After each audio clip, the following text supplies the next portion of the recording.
국민들이 점점 가난해지는 진짜 이유. 가난은 단번에 찾아오는 게 아닙니다. 돈이 시장에 많이 풀리면 물가는 자연스럽게 오릅니다. 하지만 세금처럼 고지서가 오지 않으니 체감이 늦죠. 생활비는 오르는데 월급은 따라가지 못하고 저축은 줄고 빚은 상대적으로 가벼워집니다. 결국 부담은 사회 전체로 번지게 되고 가난은 모르는 사이에 깊어집니다. 중국이 이렇게까지 교활할 줄은 유통기한이 지난 라면을 버리지 않고 다시 회수해 재가공한다고 합니다. 단 15분 만에 이미 폐기됐어야 할 라면이 새 제품처럼 다시 포장되어 한국으로 수출됩니다. 오늘 밝혀진 소름돋는 중국인. 최근 하루걸러 캄보디아 납치 사건이 보도되는 가운데 범죄자 중국인의 소름돋는 과거가 밝혀진. 그건 바로 2년 전 발생했던 대치동 학원과 미용약 음료 사건의 연루자였던 것. 당시 중국인 범죄자들은 학생들에게 일명 몰래뽕 형태로 음료를 먹인 뒤 신고하겠다며 협박하거나 또 다른 범죄를 저지르게 하는 시기였는데, 최근 유출된 캄보디아 한국인 대학생에게도 강제로 미용약을 하게 하는 동일한 수법을 사용하고 있었다고. 대치동 사건의 주요 조직원은 모두 중국인으로 중국에서 주범들이 잡혔고 캄보디아 사건에서도 주범들은 중국인이라 국적과 범행 수법으로 봤을 때 동일 인물일 가능성이 높다고 함. 한국이 얼마나 만만했을까.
대공!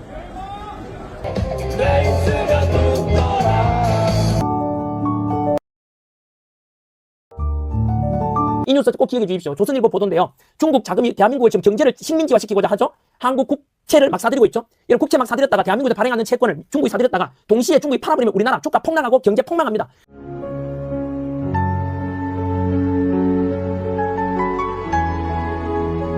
그래서 대한민국 뉴스가 나왔는데 상당히 충격적이야. 중국은 우리나라 전체를 사려고 한다며 한국의 국채를 엄청나게 많이 사들이고 있다고 보도했어. 다른 나라보다 5배 이상 많이 사들이고 있고 심지어 미국의 국채를 팔고 한국의 국채를 대량으로 매입하고 있다는 디테일까지 보도됐는데, 만약 중국이 한국 국채를 대량으로 쥐게 된다면 한국이 종속될 것이라고 경고했어. 즉 경제를 붕괴시킬 수 있다는 얘기야. 또 중국은 한국의 기업 지분까지 무지막지하게 사들이고 있다는데, 특히 카카오의 결제 시스템 지분을 손에 넣었다는 거야. 카카오페이는 우리나라 국민 4천만 명의 정보가 들어있어. 그리고 토스 역시 중국의 지분은 38%로 올라왔어. 대만에서 우리나라를 상당히 심각한 수준이라며 우려하던데, 내 주변 사람들도 그런 사람 많습니다. 중국 뭐 주식 사들이면 어때? 중국인들 들어오면 어때? 관광도 잘 되고 중국 무비 대입하면 어때? 자, 이것에 대해서는 답변 한번 해주실래요? 이재명과 중국은 괜찮다고 하시는 분들, 중국한테 땅 팔아버리죠? 예, 중국 부동산 사들면 그럼 중국한테 넘기지요. 그럼요. 답변해 보십시오. 그렇게 답변에 오케이 하면 당신은 을사오적과 무엇이 다르죠? 중국 식민지로 되는 게 무엇이 다르죠? 그죠? 그런데도 중국 무비자 입국 하자, 중국의 무비자 입국 하나, 불법 체류자들 이재명 합법화 시켜줬습니다. 머지않아서 대한민국 중국 식민지가 된다고 제가 얼마나 이야기 많이 했습니까?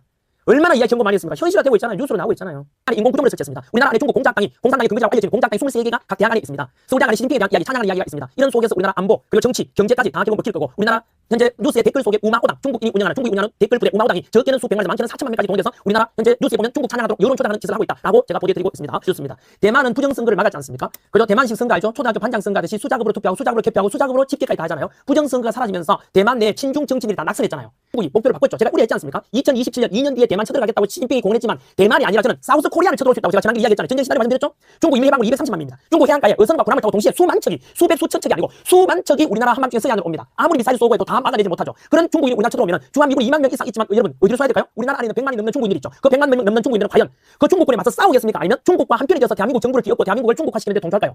진짜 우리나라에서 왜 이런 뉴스가 안 나올까? 이게 보여드리죠. 금방 지적한데 이런 뉴스가 전 국민에 알려진다면은 중국만을 막아야 된다. 중국의 자금 우리 경제가 예수까지 식민이 되는 거 아니냐. 이런 뉴스가 보도되고 국민들이 알게 된다면은 좀 더 무비자 입국이라든가 중국의 국제 매입을 견제할 수 있었는데 이재명 정권하고 민주당은 그렇지 않은가 봅니다. 그래서 지난기에 뭘 우려했습니까? 한미동맹 깨지고 우리는 중국 식민지를 전락한다고 제가 얼마나 이야기했습니까? 제2의 홍콩을 전락한다는 게 구체적으로 나오잖아요.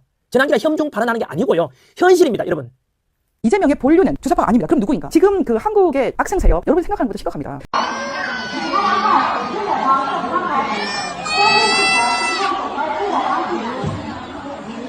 지금 대한민국은 트럼프가 말한 그림자 정부인 예수의 세력에게 장악되었습니다. 2020년 MBC에서 선전포고를 한 것처럼 대한민국 법치는 무너졌고 서부지법은 예수회가 장악하여 예수회의 그림이 걸려 있었습니다. 결국 예수회가 만든 우리법 연구회 출신들이 이재명에게 무죄를 주며 윤석열 대통령을 전원일치 인용이라는 말도 안 되는 결과를 냈습니다. 보수가 믿었던 정영식 역시 정은경이 코로나 때 블랙아이 클럽에 들어간 것처럼 눈표식 이후 말도 안 되는 배신으로 4월 4일 대한민국의 사망 선고에 앞장섰습니다.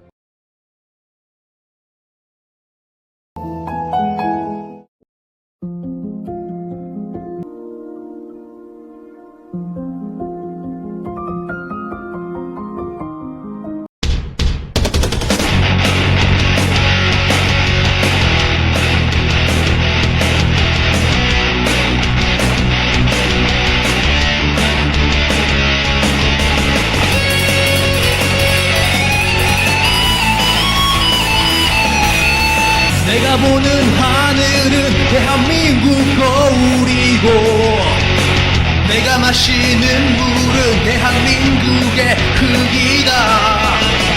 흙과 거울을 못 본 채